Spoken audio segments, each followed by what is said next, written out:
Can the UK meet its requirements, meet these commitments?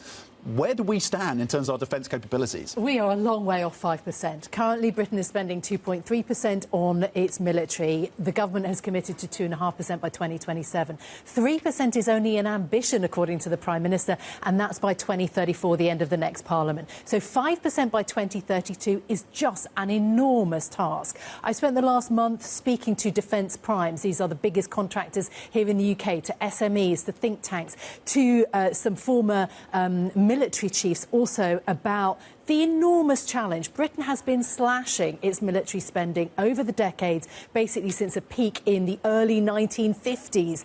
There was a huge cut in 2021 to the numbers of military personnel that we have in the UK. So there is a massive amount of ground to be made up. For example, I spoke to the former head of the Royal Navy, that's Alan West, who now sits in the Lords. So it's Admiral Lord West. He talked about the cupboard being bare when it comes to UK weapons.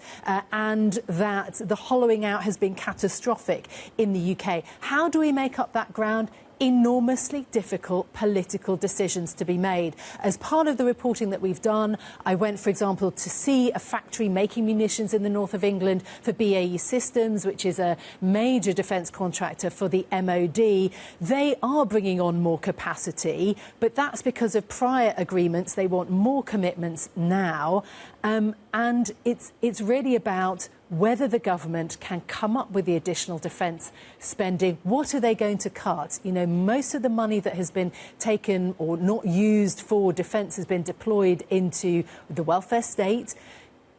Voters say that they want more security and they're in favour of greater defence spending. They don't necessarily want to pay for it. And the government is now really in a very, very difficult spot. Does it increase borrowing? Bloomberg Economics says that it would have to, potentially, to meet this kind of demand. That would mean running the gauntlet with bond investors. Or do they make that impossible choice with voters and have to tell them that they have to raise taxes?